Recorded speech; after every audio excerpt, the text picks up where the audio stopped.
सातवीं कक्षा के विद्यार्थियों, मेरी तरफ से आप सभी को सुप्रभात।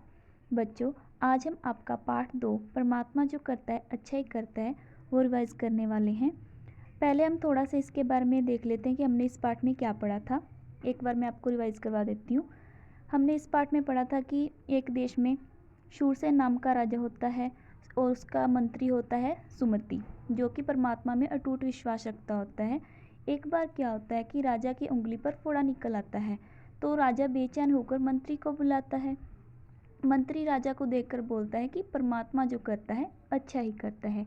राजा सोचने लगता है कि ये कैसा मंत्री है जिसे मुझ पर बिल्कुल भी दया नहीं आती। रोग के बढ़ जाने से फिर राजा की उंगली काट दी जाती है। उंगली गल जाने के कारण उसे काटना भी पड़ जाता है। फिर भी जो मंत्री है वह राजा को यही बात कहता है कि परमात्मा जो करता है अच्छा ही करता है। फिर एक दिन क्या होता है कि राजा के दिल में मंत्री के प्रति क्रोध आ जाता है। वह निश्चय कर लेता है कि स्वस्थ होने पर वह उसे मौत के घाट उतार देगा। कुछ दिन बाद राजा स्वस्थ हो जाता है। फिर वह मंत्री और सैनिकों को लेकर शिकार के लिए निकलता है जंगल में जब वह जाते हैं तो वह राजा जो है प्यास का बहाना बनाकर मंत्री को कुएं से पानी निकालने को कहता है। मंत्री जैसे ही पानी निकालने लगता है तो राजा उसे कुएं में धकेल देता है, धक्का दे देता है। मंत्री जब कुएं में गिरता है तब भी वह एक ही बात दोहराता है कि परमात्मा जो करता है अच्छा ही करता है। फिर रात हो जाती है तो राजा रास्ता भूल जाता है जंगल में और वह घोड़े को बांधकर खुद पेड़ पर जा छिपता है। उसी वक्त किसी दूसरे देश के राजा के जो सैनिक हैं वहाँ पर आ पहुँचते हैं। वह किसी मनुष्य की खोज में होते हैं, क्योंकि उन्होंने अपने राजा को चामुंडा देवी को बलि चढ़ाकर अपना संकल्प पूरा करवाना होता है। तो वह राजा को बांधकर अपने देश की ओर ले चलते हैं। राजधानी जब वह पहुँचते हैं तो वह उसे राजा को दूसरे देश के राजा के सामने पेश कर देते हैं। चामुंडा देवी को मनुष्य की बलि चढ़ाने का अवसर जब आता है तो दूसरे देश के राजा की अचानक से नज़र राजा की कटी हुई उंगली पर पड़ जाती है। तो वह जल्लादों से कहता है कि हम इसकी बलि नहीं दे सकते, क्योंकि अंगहीन मनुष्य की बलि नहीं दी जा सकती। इस प्रकार जो राजा के वो प्राण हैं वहाँ से बच जाते हैं। वह बलि देने से बच जाता है, बलि चढ़ने से बच जाता है। तो इस प्रकार फिर जब राजा वापस जाता है, शूरसेन वहाँ से अपनी जान बचाकर निकल जाता है, तब उसके विचारों में पलटा आ जाता है। तो वह सोचता है कि मैंने अच्छा नहीं किया। उसे भी अब विश्वास हो जाता है कि परमात्मा जो करता है अच्छा ही करता है। वह कुएं के पास जाता है और अपने मंत्री को कुएं से बाहर निकाल देता है, फिर उससे क्षमा मांगता है। इस प्रकार जो अंत में राजा और मंत्री दोनों ही खुशी खुशी राजधानी लौट जाते हैं। तो ये सब हमने इस पाठ में पढ़ा था।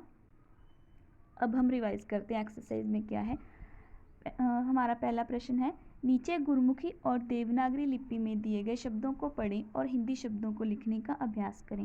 पंजाबी में दिए गए शब्द हैं शूरसेन, शूरसेन, संतान, संतान, परमात्मा, परमात्मा, पत्थर, पत्थर, जलाद, जलाद, विश्वास, विश्वास, घटना, घटना, आज्ञा, आज्ञा, मंत्री, मंत्री, अंगहीन, अंगहीन।